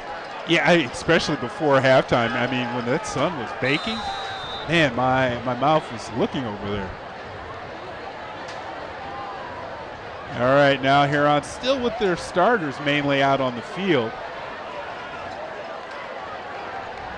Pioneers in the high two safety defense trying to keep these River Rats in front of them. Harding has put up some very good passing numbers here in this first half. Has been very consistent, just like that throw there, Nick. Great cuts upfield by Davis Hugan for the first down, 14-yard gain.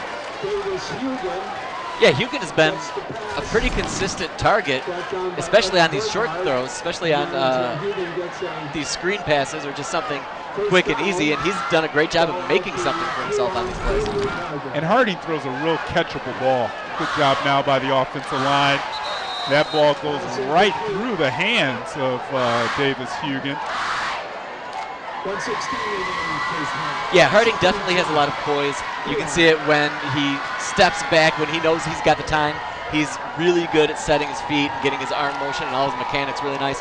But we've seen him make a couple of really good plays on the run as well. With his feet, yeah. He's making good decisions out there. Yes. There it is right there. Feet planted, shoulders turned exactly the way you want. I mean, square up and toss to catch that ball. You got two hands on the ball. You got to bring it in, right? Oh, this is the first time a little bit of confusion on the offense for the River Rats. 1:16 on the clock. Not sure if anyone was set there on the top side of the play. False start.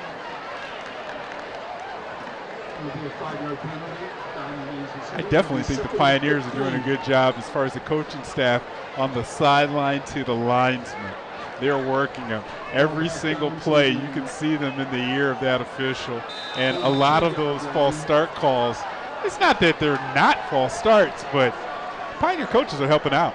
Well, that's what you got to do, right? Like that's all part of the game. That's all part of the gig over there. So yeah, you are chirping at them, and if it's going your way, why would you stop? Exactly. Huron now with the snap. Pioneers only rushing 3 people. And coming up, throwing it downfield, off the fingertips of Pitts.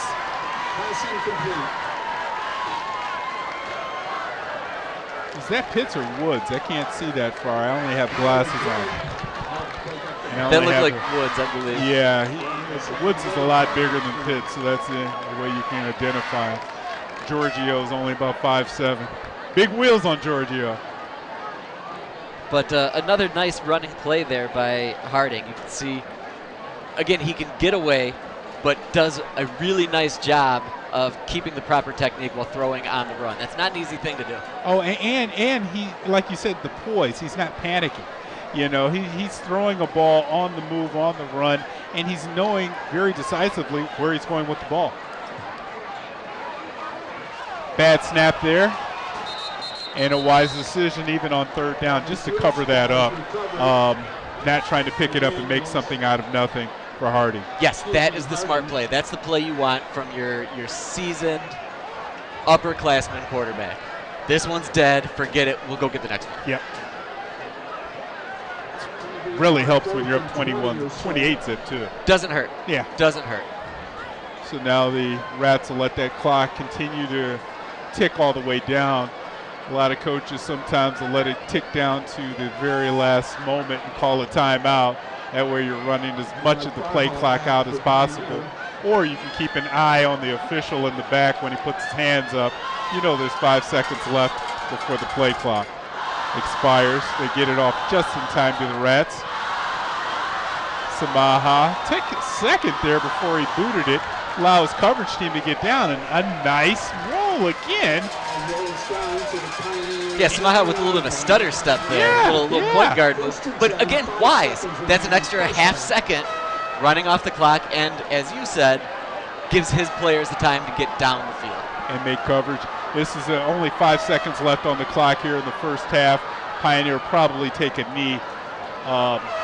Wisely should take a knee and take this one in and get some orange slices and get ready for the second half, because right now you don't want to make any other play mistakes. And thankfully, though, it looks like Wong is back out on the field for the Pioneers.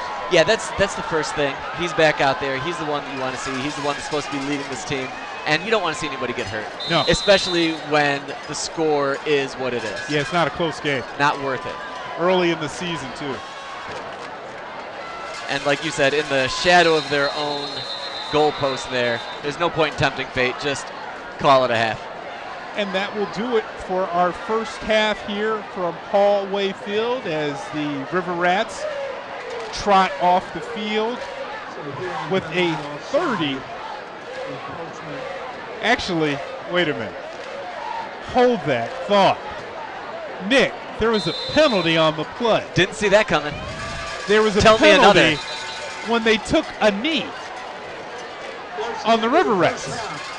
So if I'm Coach Mack, I got something to talk about in the locker room. That's right. Like that, maybe you get fired up a little bit now. Well, don't go anywhere, folks. We're going to have a great halftime show performance from the Pioneer Band, and we'll be right back with the second half right here on the CTN Sports Game of the Week.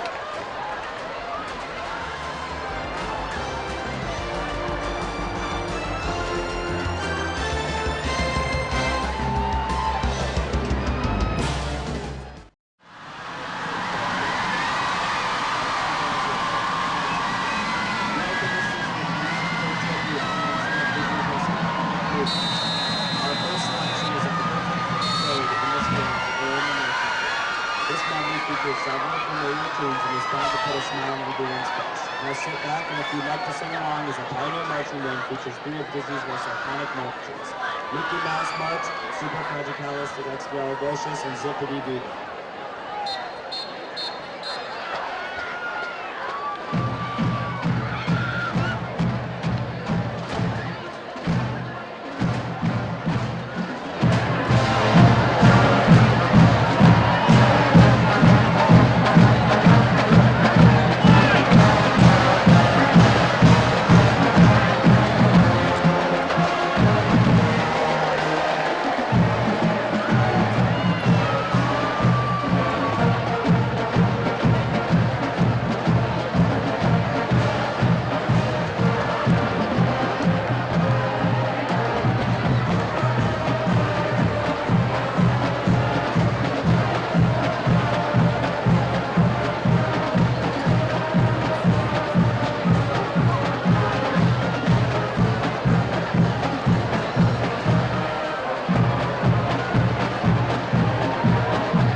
these pictures 30 animated for future Beauty and the Beast. Performed by Lumiere and Mrs. Potts, Your Guest is a very-scale Broadway-inspired musical that takes place during the first half of Beauty and the Beast. Performed by the castle's staff, Chantal objects hold an elaborate attempt to welcome everyone into the castle of the Beast. Now enjoy Pioneer Marching Band performer Your Guest.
Welcome back to the CTN Sports Game of the Week. I'm Kevin Bryant with Nick Wisniewski. I'm going to get it right, Nick. I know. No rush. It's only been 8 years. Yeah, I'm just starting to know who you are.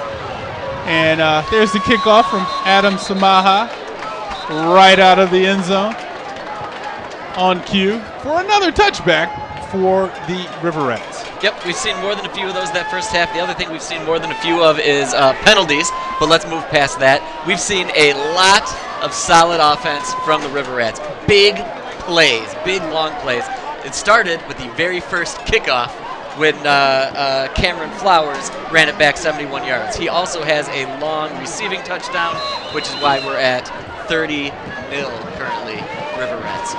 And I want to say we're probably at about 30 penalties, too. I know you want to let it go, but both of these teams got to clean up with this action. And on the first play of the game, looks like we got that was a running play, but same results for the Pioneers, a loss on the play. Yeah, and as we mentioned before the end of the first half, the trick for Huron is they're a team that's trying to go strong. They're a team that's trying to build and really take things to the next level. They got to cut out the penalties. They've got to stop holding. They've got to stop the personal fouls, everything. They can clean up their game. The Pioneers are on the other side of things, but still with the same goal. They're building. They're trying to get experience. They're trying to get better. They're trying to learn. And part of that is stop taking these penalties. Yeah, and for the Rats, it seems like their penalties are mental mistakes. The Pioneers, the penalties, it seems like they're more on the physical side. But again, you're right. Both teams have to clean it up. Incomplete pass there from Wong will bring up 3rd and 13 on the play. We were mentioning again at the half how neither team is going into any type of huddle where the players can share some information and maybe even catch a breath. And mental break. I think that's really it for Pioneers. They don't have that catch a breath. Let's all get on the same page. Let me look right in your eyes and make these calls. You're right. Wong is constantly talking to his wide receivers, looking at the sideline from underneath center. Unfortunately, it looks like Milo Simpson's down with an injury. Hopefully, he's just gotten the wind knocked out of him. He's moving around, grabbing his left side. Yeah, initially he was holding his helmet, but now it looks like they are down close and taking a close look at that left knee, which is, man, just never what you want coming off an offensive lineman, because, it could be twisted, it could be knocked down, you could have got helmet to knee contact. There's just so many things that could go wrong with that area of the body with these kids. Well, right now let's just take a break and we'll come back to live action. Huron's up 30-0 over the Pioneers. Okay, and welcome back to Hallway Field. Nick, that's a double whammy loss for the Pioneers. Looks like Milo Simpson's going to go off the field. He's actually the long snapper as well for the punter, so we got a new long snapper in. Yep. And that one's blocked. Baptism by fire there. And it's going to be recovered in the end zone. Looks like that's Leif Shama.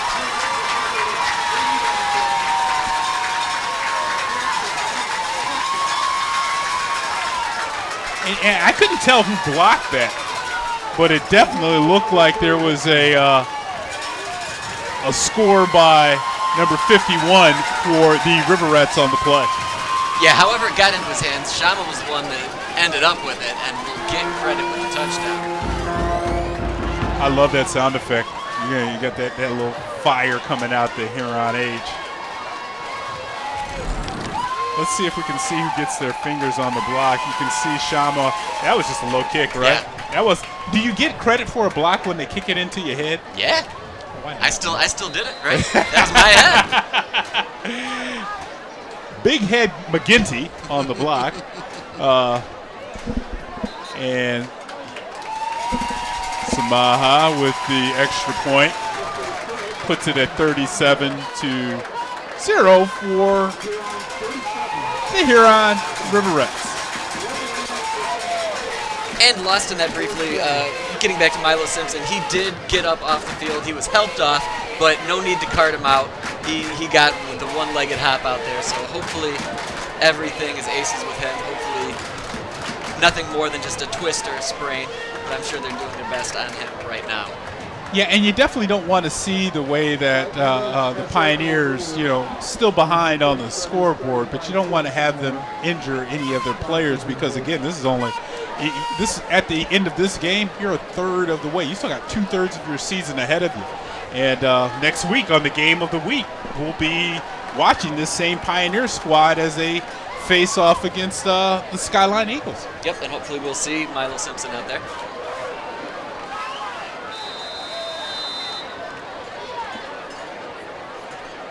I was just mentioning to you, Nick, it's nice to see we still even have a full student section over there on the Pioneer side. When you get lopsided games like this, it's a nice night out, though, so nobody is, getting cold or anything. We got a good crowd out here for this crosstown rivalry. Yeah, good crowd over there for the Pie High faithful. Great crowd over on our side with the River Rats. And, yeah, nobody's leaving early. Everybody's having a good time. We were talking about the back and forth cell phone battle. I don't know it, but it was fun. That's a good thing to see. I liked it. It's something new. Yeah, why not? I mean, we do all kinds of things with cell phones. Everything but call somebody. Yeah, that's right, I that's mean, right. It's a computer. It's the texter. It's an alarm. It's a bet settler.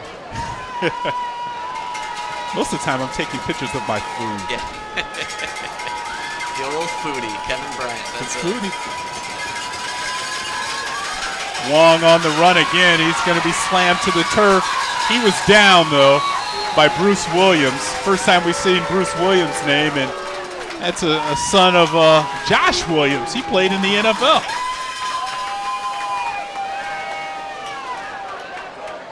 Yeah, they've done a pretty solid job of containing Williams. Here, though, you see him just bully his way through, slide in, and tries for the rip move, but does a great job of pulling that right arm down.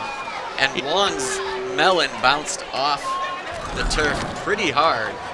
Yeah, it's amazing that he's not out of the game for at least the play to check and see if he had any type of cobwebs up there. Yeah, he's a tough kid. I mean, he's been obviously knocked down quite a bit, but he keeps getting up and coming back at him. That's great. You like to see that.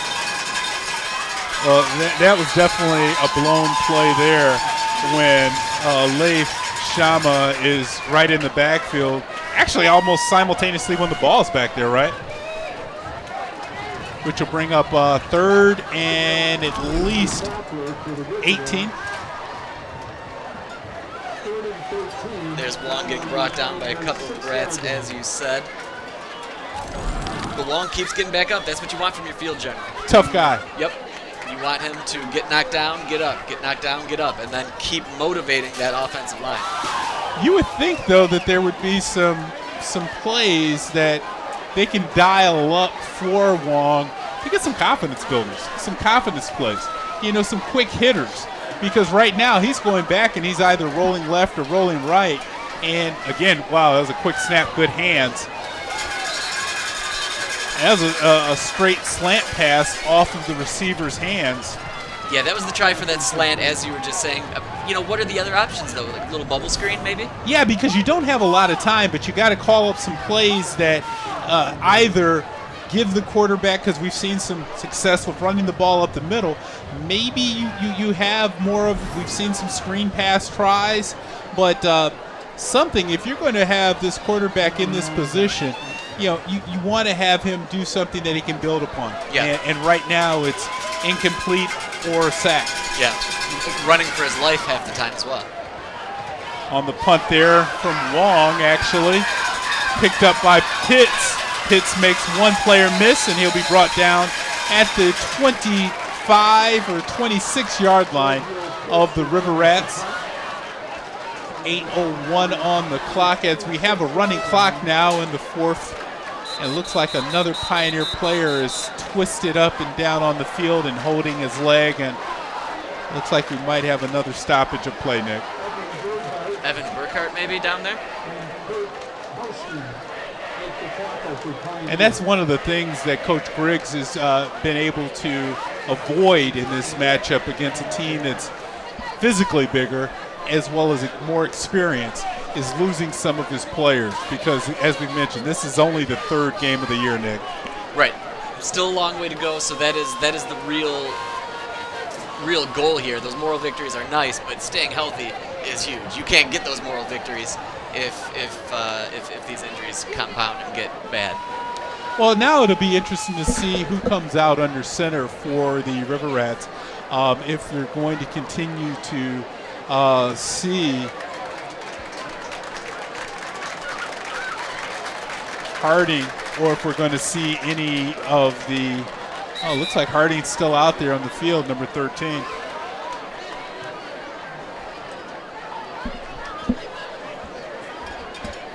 Yeah, Harding's still going to be at quarterback for the River Rats. And I think the lesson here from Coach Mack will be, let's get a flawless drive. Let's build on this. Let's keep not taking penalties. And let's work on a few things here. Well, you're definitely right. That's one of the things that they need to have is a drive that doesn't start off with penalties. Yeah, well, at least that time it wasn't for the Huron side. Samuel Bonasso there on the offsides, getting just a little jumpy, getting a little excited, trying to make a name for himself down on that near hash mark. That'll make things a little bit easier for Huron as they move 5 yards closer. Ball now be on the 20-yard line. Got Green in the backfield. To the right of Harding. Harding looks over to the sideline for the real call.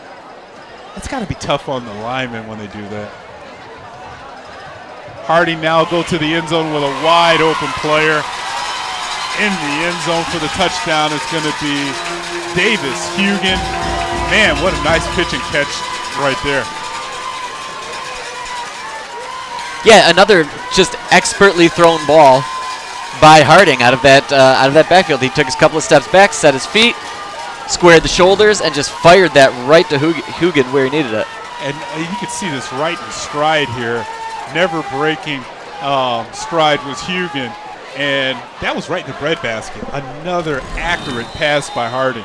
And Hugon had his player beat pretty much the whole way, just straight off of the line of scrimmage. Yep. Samaha in now for the extra point. Wonder what his stats are on extra points for his career. Got to be good. Oh, I couldn't tell you the last time I saw him miss one. Yeah.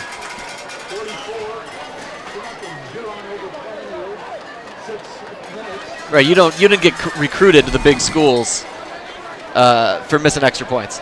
No. And he's making good decisions. You saw even on the punts where he allows his players to get downfield. I mean, one of the things the Wolverines have been very good at across the street has been kickers. I mean, they have the number one kicker in the nation now, and it looks like they're not going to fall off too much when they get Samaha over there as well. Now the Pioneers looks like they have the same guys now. They're taking one guy off. Coming in for the return, it looks like it's going to be Farha. Yeah, there we go. There we see the big house. Big house. That's where Mr. Adam Samaha will be playing his college career.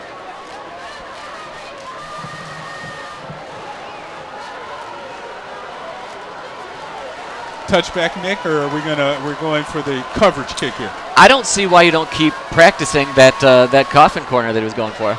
Man, he has a strong leg.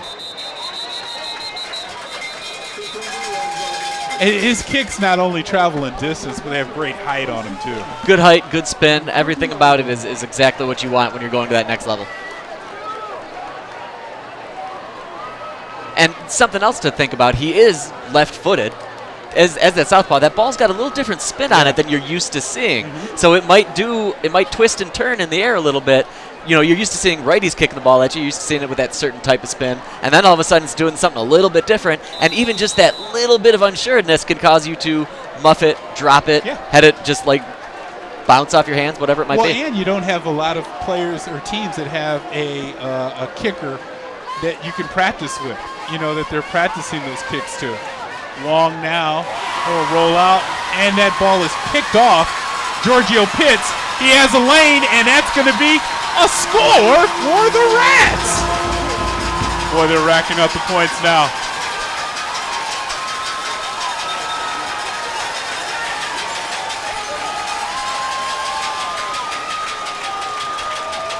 Yeah, the Pioneers thought they were going to let Wong off the chain a little bit, let him go back there. But he's off the run. That's Just Damian overshot his Woods. man. Woods goes up on the pick there. I thought that was 16. Yeah, I thought it was as well. And then he just trucks the Pioneer guy in the end zone. Nick, you're going to have a tough time picking out the player of the game. It's going to be a tough one. We're going to mean, have to huddle up. We're going to have to huddle up and figure this one out. I mean, this is you got a lot of contenders here. And now, check out that. Samaha, the holder on the kick, and number 31 goes in for the extra point. Alex Romero. And he's excited. We will probably be seeing him next fall kicking extra points and kickoffs. I mean, you don't have that happen too often where you have one of the number one kickers, great hands there from Samaha to put that ball down behind him on the snap. And that was a veteran pickup. Yeah. That was just really well done. It very easily could have went off the rails there. Could have not picked it up. Could have just fallen on it with the problem, but he scooped it, got those laces out, and gave Romero something to kick, and he sent it through. Smart play there from Samaha. Man, it's now 51-0 for the Riverettes. 2:20 on the clock, running clock here. We might be getting close to the territory of the 65-point mark, and that's the highest point total ever from a Huron team. Actually, I believe Coach Mack's first game against Ecorse, it was a blowout, 63-0. Wow. So a lot of those records are in play now tonight. Looks like even the officials bought into the game being out of whack because we haven't seen too many laundry on the turf last couple plays. The penalties have for sure been dialed back, right you are. But regardless of the score, there are the Pie High faithful in all their neon glory. Cannot miss them, sir. I feel like our camera operators need to switch up their neutral density filter when they go over there. We need to tell them to break out their cell phone dance over whatever routine they were doing. And then that way they can be maybe, not going to promise anything in a promo. Yeah, there you go. Nice catch for the Pioneers, Farha. Corey LaPointe in back under center for the Pioneers now. I think Kalen Wong will be done for the evening. He might be happy for it. Yeah, and like you said, he did take a nasty fall on that last drive where he fell and kind of banged his head a little bit. This is the time of the game, too, though. You don't want to have any players on your sideline that didn't get their uniform dirty. If they dress, they should play. Yeah, there's no excuse not to get a little PT. You're completely correct. Wow, get rid of it. Smart. Now that's where the new incomplete or throwing the ball when you're outside of the free zone. Oh, wait a minute, they're throwing a penalty on it. He doesn't know. Is he going to throw an intentional grounding penalty? The ball had to go to the line of scrimmage. He does call an intentional grounding penalty. We need to take a look at that. And because the point's pleading his case. MHSAA rule where if you're outside of the pocket, you can throw the ball away. Look at him. He heard me. Yep, he knew it. He finally heard me. Kevin, you're right. It's the first time for everything. What, hearing that phrase? Yeah. I mean, he's definitely outside of the pocket. And he throws the ball, and the official, just because she couldn't catch it, it's like, oh, that was a penalty. No. Well, that'll do it for the end of the third quarter as the Rats are up 51-0.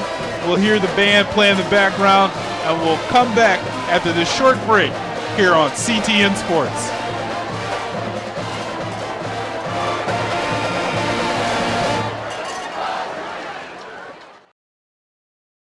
Ann Arbor is home to more than 150 parks.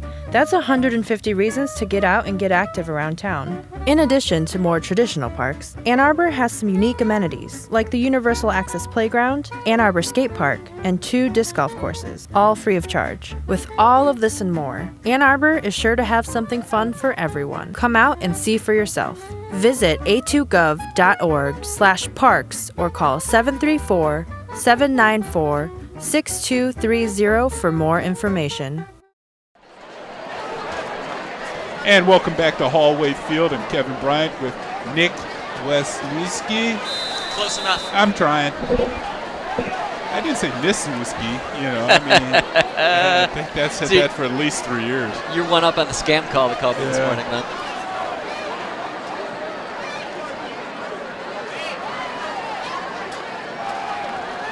And a rollout over the shoulders of the intended receiver. Looks like he was looking for Stewart. Kier Stewart was the intended receiver, I believe, for the pass from LaPointe. And there should be some room in front. Now it looks like Wong's coming back in the game, or is he going to be the punter? Yeah, I think he's going to be kicking this one away. Oh, that's special to have your quarterback as your punter, too. I mean, That's right. You can definitely do all kinds of plays with this. Yep, keep people on their toes if that's the case. It doesn't look like he's trying to punt either.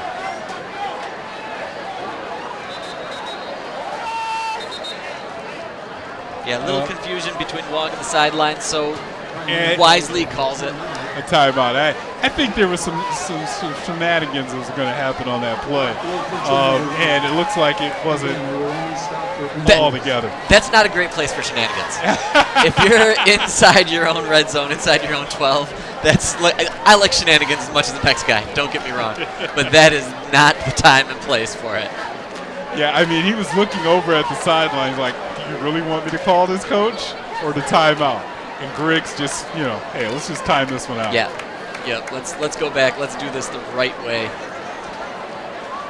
And, it goes both ways. Hopefully, Pioneer goes out there, gets a stop on defense now.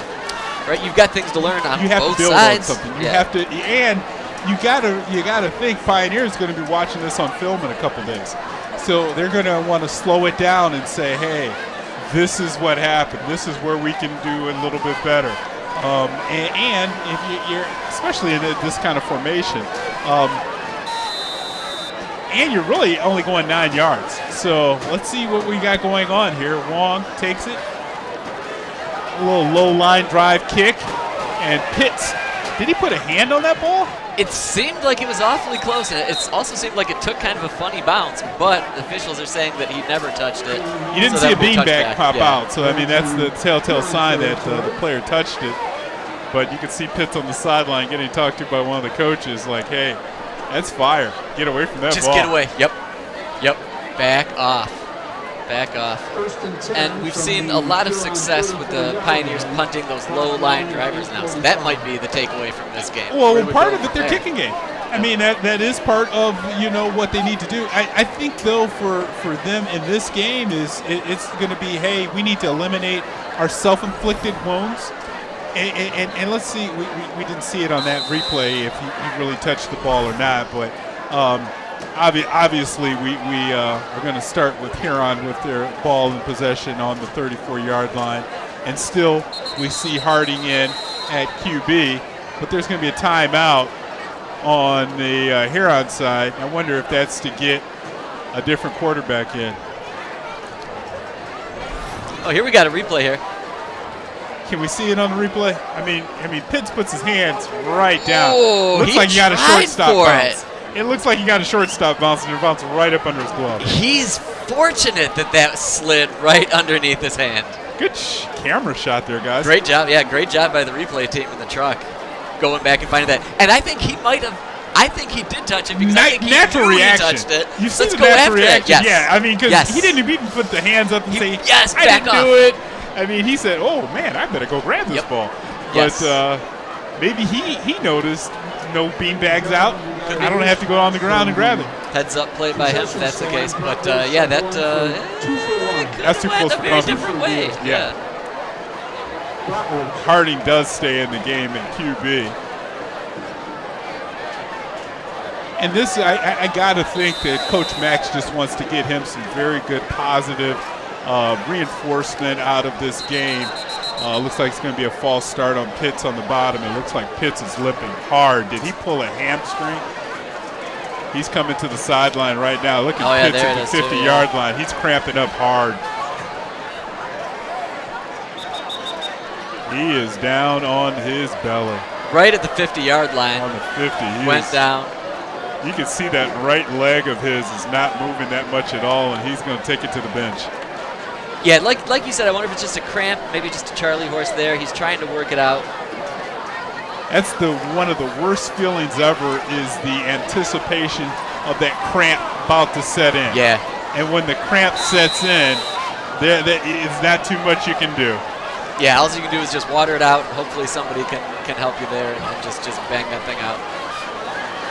Well, back under the field now, 1st and 15. Running clock, and now you got Woods in at quarterback. Woods takes the snap. Wow, he got hit pretty hard there. And he was going full steam when that hit got him in the midsection. Oh, and that stopped him right in his tracks, and it looked like that was Bowling. Tyson Bowling. What a name for football. That is a football name. That is a linebacker fullback if I've ever met one. He just can't wait to sign with Nebraska or Iowa and just nickname go to town. His NIL is out the roof with that name. Tyson Bowling? Come on, man. Oh, looks like Woods will stay in at quarterback. No, it looks like Krishna is now in at Arvid Krishna is in at quarterback. He'll turn and hand to Green. Green's met just after a very short gain. That'll bring up about 3rd and 6. 5-minute mark on the clock. Consecutive plays with different QBs. Maybe you and I can get down there and get one. You got any eligibility left? Not in these knees. I can't make 9 holes of golf. So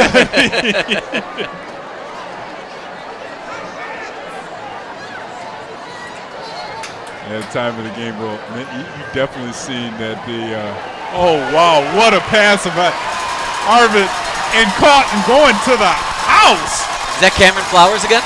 Yeah, it's going to be Cameron Flowers. I think he's wrapping this key player of the game up, dude. Yeah, got that'll be around his neck, all on it right yep. now. If you start the game with a kick return, you got 2 long touchdown receptions, and that one's going to go for.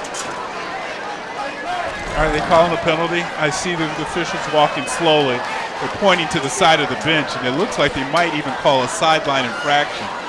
Let's see what they're going to say. One of those officials coming to the top, and let's see what the call will be. Sideline infraction on the River Rats. Exactly. I mean, that's sad. That's sad. I mean, I'm gonna put on my River Rat hat for a minute. What's going on with you officials on a play when you got a running clock, and just because you couldn't trot down the sideline, you don't call a penalty? That's, I mean, and you can tell where the Huron staff has made their team behind the yellow line on their sideline. That's one of those strange penalties. And they allowed the touchdown to go and stand, but they're going to assess the penalty on the kickoff. Well, that is the first and foremost. The play wasn't for nothing. The play still counts. Everybody still gets out of it what they can. But whatever happened on the sidelines. 61 yards, we'll just put it at that. Cameron Flowers, touchdown.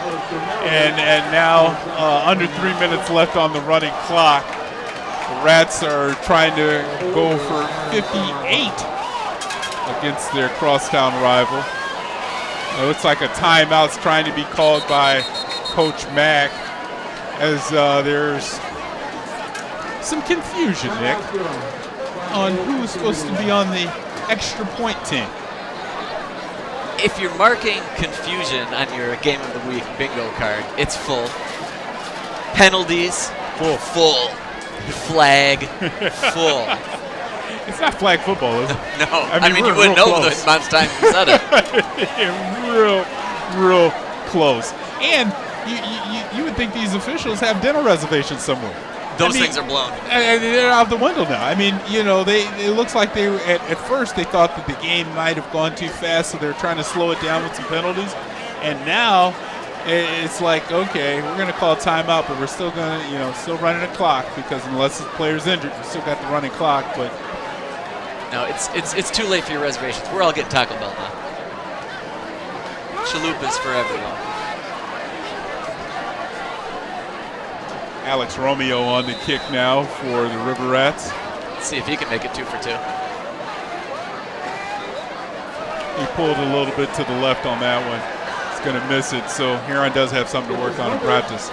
Score, Huron 57, Pioneer nothing, 124 clock running. So this is where you take your time, and you might only get one more play out. You got 120 on the clock, and nobody's in a real hurry here.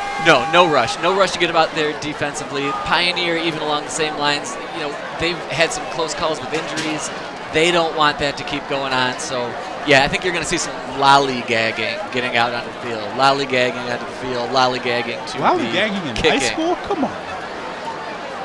But you're right. I mean, Huron made their point tonight. They came over. They righted their ship. They got back on schedule for the season. And they have a tough game coming up next week, playing home against Bedford. And, that's the thing that they have to get ready for. And, yeah, both teams are lining up at the 50. They're going to call it quits. This game, though, really showed where both teams are at. Huron, they're a talented squad, a team that actually needed a game like this to have them feel good going forward. They've had a lot of adversity, and the thing that we really wanted to see was a complete game. Yeah, we had a lot of penalties out there, but in the end, as we count down the final seconds, the River Rats are going to be walking away with their first win of the season. That's the game. Final score, Ann Arbor Huron 57, Ann Arbor Pioneer nothing. Now this will go down in the record books as the largest win ever in this crosstown rivalry game. Huron winning 57-0. We're going to take a quick break and come back with our key player of the game, with Nick out on the field, and I'm guessing it's going to be Flowers. But we'll see right after this break. Please use caution and courtesy as you...